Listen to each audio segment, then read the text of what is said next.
Magandang araw mga kaibigan. Bigyan natin ng reaction, opinion itong post ng Unite Pilipinas. Sabi dito, isang content creator na kilala bilang Marcos Loyalist ang naghayag ng controversial na pananaw matapos itong sabihin na posibleng maging katulad ng Singapore ang Pilipinas kung mapapalawig umano ng 20 taon ang panunungkulan ni Pangulong Ferdinand Bongbong Marcos Jr. Sa isang social media post, iginiit ng naturang content creator na may potensyal ang bansa na makamit ang kaunlarang tinatamasa ng Singapore kung mabibigyan ng mas mahabang panahon ang kasalukuyang administrasyon upang ipatupad ang mga programa at reforma nito. Ayon sa kanya, hindi sapat ang kasalukuyang termino upang ganap na maisakatuparan ang malalaking pagbabago sa ekonomiya, infrastruktura at pamamahala. Gayunpaman, umani ng iba't ibang reaksyon mula sa netizens ang pahayag. May ilang sumang-ayon at nagsabing mahalaga ang continuity ng mga proyekto upang makamit ang pangmatagalang pag-unlad. Subalit, marami rin ang tumutol at nagpaalala na malinaw na nakasaad sa 1987 Constitution ang limitasyon sa termino ng Pangulo na 6 na taon lamang at walang re-eleksyon. So ito po yung post. Marcos Loyalist lang ang Marcos Loyalist ang kanyang account name, Extend PBBM. Sabi, ang Pilipinas ay posible na maging katulad ng Singapore kung ma-extend si PBBM ng 20 years. Okay. Tingnan natin ang reaction dito ng taong bayan. 28,000 ang nag-react, 24,000 ang tumatawa, 2,200 ang galit, 1,000 lang ang nag-like. So, dito nyo makikita, itong mga Marcos loyalists, kakaunti na lang ang bilang nila.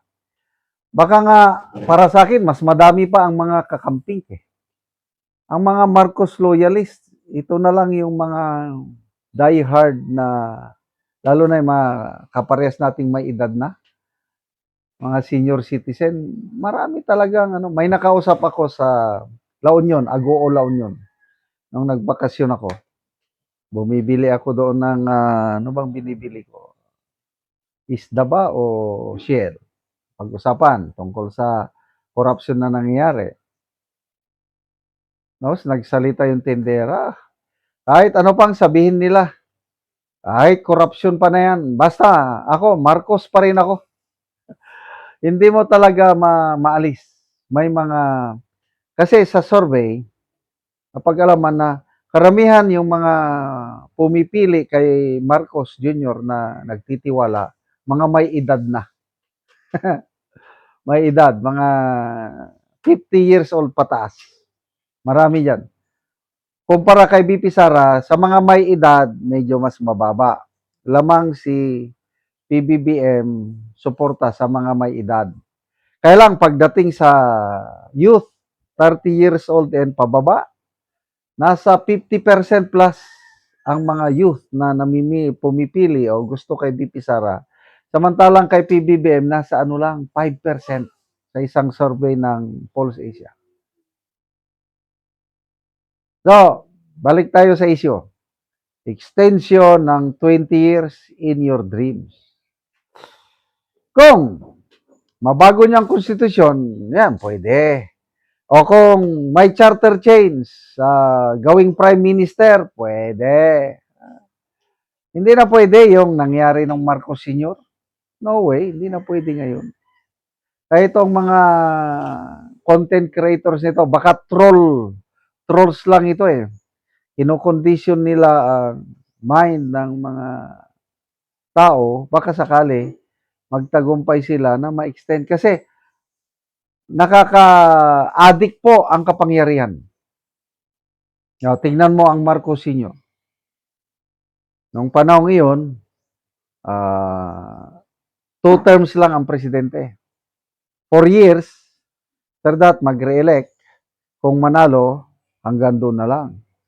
So, Marcos Sr., nanalo siya noong 1965, kaya 65, 66, 67, 68, 69. Noong nag-re-elect siya, nanalo ulit. 69, 70, 71, 72. Yung pangalawang term niya, yun, nag-declare na siya ng martial law. Hanggang umabot siya ng 20 years ba yun? From 1965 to 1986. So, more than 20 years.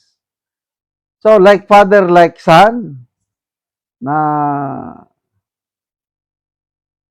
gustong tumagal, nasa atin na yan, mga kababayan. Ako, hindi ako papayag. Kasi kung Singapore, yes.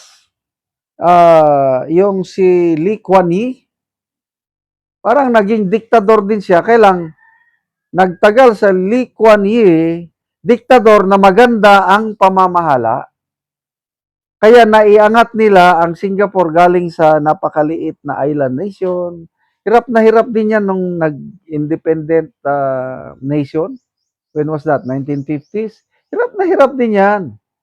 Kaya lang dahil sa isang Lee Kuan Yew na more than 20 years siyang naging leader ng Singapore, ngayon ang Singapore ko na. Kasi malayo ngayon, PBBM with these corruption issues, lalong lulubog ang Pilipinas kung magtatagal siya. Kaya ako, no way yung ma-extend ng 20 years. Dapat mag-iba na. Baka pwede pa Duterte. 2028, Duterte. After 6 years, Sara, no? Pwede na naman si Baste. After that, baka Pulong o Kiti. Basta Duterte yung mamahala. Bahalang political dynasty. Para sa akin lang ito. Kung kayo ayaw nyo, di okay lang. Kasi kitang-kita ko ang asenso ng Davao sa pamamahala ng Duterte. So, bahalang may political dynasty more than 20 years. Basta yung brand of governance katulad ng Duterte, I don't have a problem. Marcos, never again. Tama na, sobra na ang Marcos na pamamahala. Salamat mga kaibigan sa inyong pagsubaybay sa channel na ito. Nakakatulong kayo ng malaki sa tribong Talandig ng Bukidnon dahil ang income natin sa channel na ito is pantulong po sa tribo. Namimigay tayo ng libreng yero at pako para makapagpatayo sila ng mas maayos na tirahan. Panoorin ninyo ang video na ito. Una si Angkol ang natagaan og gero. Oh, salamat daw nga tabangan siya og sin. Sandig. So bisandig lang ni Angkol ang gero.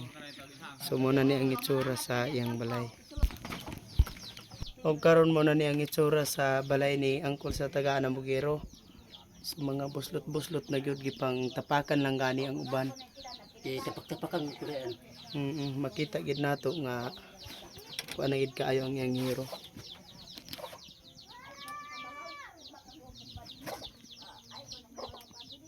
So mauna ni ang ilang kahimtang sa ilang panimalay.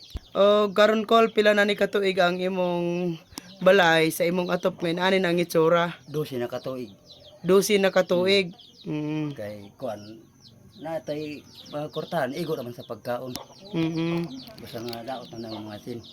Oo, so lagid ka nakaatop. Awa tama wa ko makaatop. So unsa ra day imong trabaho Kol? Mais Mais lang. So gabasok lang gyapon. gabasok. So naa kay estudyante Kol wala? Na Pila ka buok yung estudyante? duha. Duha. So unsa na yung mga grade? Grade 5 o grade 6. Grade 6 o grade 5. So kuan gid Kol ba? Taman lang gyud sa estudyante ang imong kwarta. Garis mga pagkaon. Galisod gani mo sa inyong pagkaon Kol. Salamat Ginoo nga sa pagtabang sa sin. Oo nga kuan. So naa pa kay asawa karon Kol? Nagkuan naglato man siya nagapro na pas hindi na to siya mag. Oo, so nakalakaw siya. So ikaw lang karon ang nabilin sa balay. Oh, Oo. ora. So nagpasalamat si Angkol sa Ginoo sa nagtabang sa sin nga makaatop na gid siya. Salamat kay Kol. Salamat.